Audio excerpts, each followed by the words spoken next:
Readings from the Upanishads. The Upanishads, a new translation by Swami Nikhilananda, which was published in 1949. And here he's talking about Brahman as Anandam, or bliss, Ananda, bliss. Brahman as Ananda. Quote, he perceived that bliss is Brahman, unquote. The Brihadaranyaka Upanishad describes Brahman as consciousness and bliss. Bliss is not an attribute of Brahman. It is Brahman itself. Brahman as bliss means that bliss is its very being, as is consciousness. Brahman is the immeasurable ocean of bliss, the bliss that knows no change.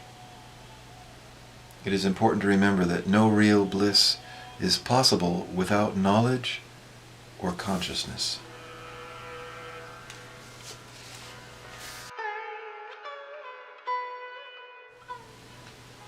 Worldly bliss is but an infinitesimal part of the bliss of Brahman.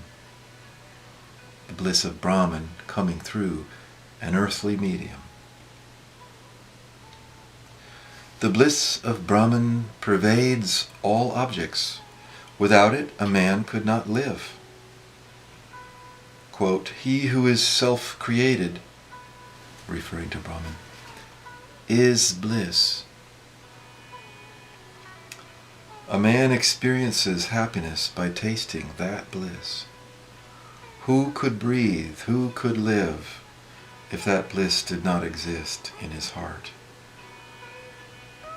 Quote, it is not for the sake of the husband, my dear, that the husband is loved, but for the sake of the self that he is loved.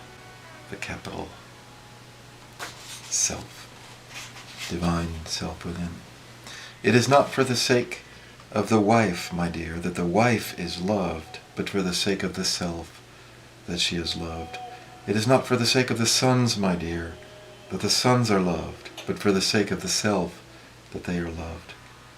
It is not for the sake of wealth, my dear, that wealth is loved, but for the sake of the self that it is loved.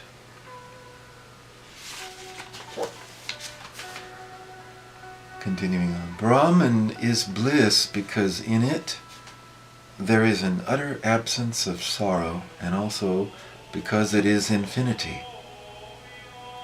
Anything that is not Brahman is full of suffering.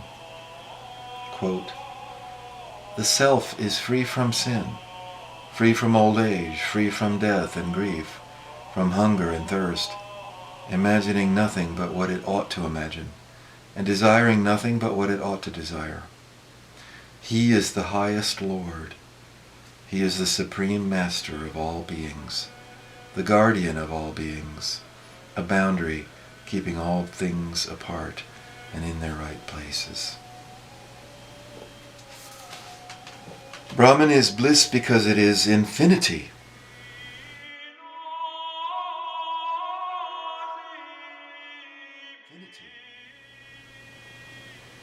That which is infinity is bliss.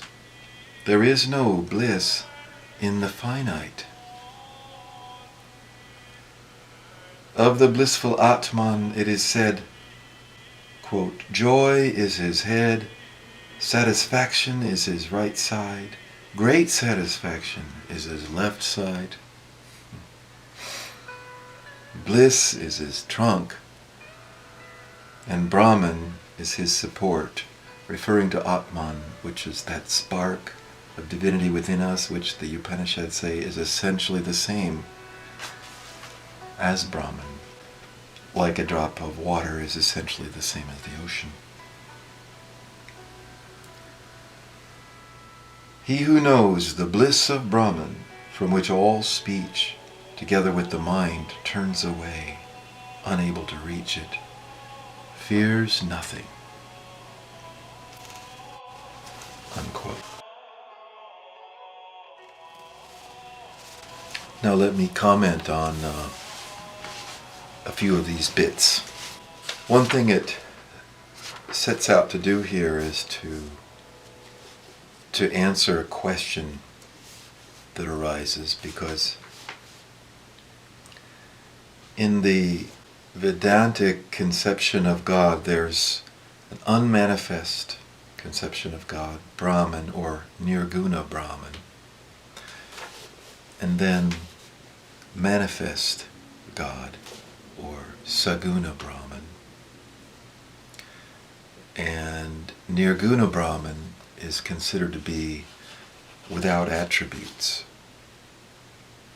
The writer is attributing being, consciousness, and bliss, or Satchitananda, to Nirguna Brahman.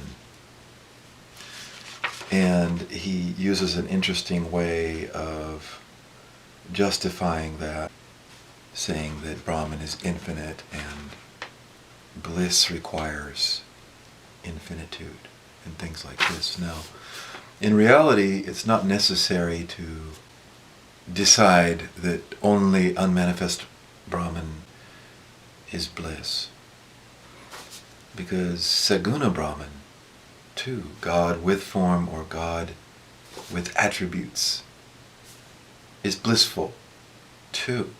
There's no doubt about that. Now, when we talk about God with attributes or manifest God, the typical modern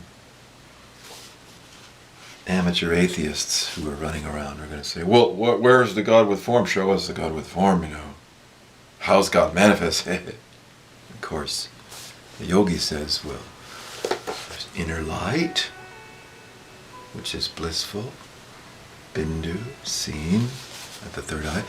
There's inner sound, the blissful inner sound of Om. There's Ananda itself, bliss, felt bliss. This is the manifest God. And of course, saints see visions of God at various times in ecstatic states. These are aspects of the manifest God.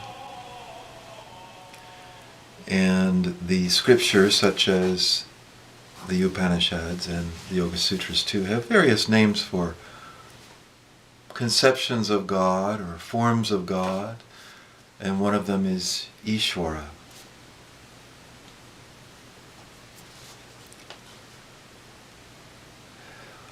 This is the original creator of the universe, the original soul, the original I, the Father of us all. Some of the conceptions of God say that Ishvara is behind the sun, that he's the spirit in our sun. Now there's another interesting point he tries to make in here. He says, it is not for the sake of the husband, my dear, that the husband is loved. He's quoting a Upanishad here. It is not for the sake of the son or the wife that they are loved. He's trying to explain that bliss is what motivates everybody. Bliss is what everyone seeks, no matter what they're seeking. And even these highest things that we think of as selfless, we think of the, like love, loving our husband or wife, loving our children. Even these things, the Upanishads say, it's really us seeking bliss, because in that state of love, we feel bliss. The state of loving, the state of being in love. It's very close to bliss. It's a frequency fragment of bliss. And so when you see the many women always going around wanting to be in love again, wanting to fall in love again, wanting to feel that feeling again, wanting to love somebody and be loved, they're really seeking bliss. And in Brahman, and I say too, in the sattvic blissful manifest God, Ishvara, who we experience in Om and inner light, there is the mother lode of bliss. You can know God directly, personally, by feeling His bliss in meditation.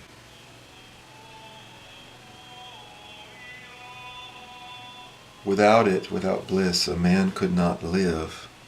Quote, he who is self-created, Brahman, is bliss. A man experiences happiness by tasting that bliss. Who could breathe? Who could live if that bliss did not exist in his heart?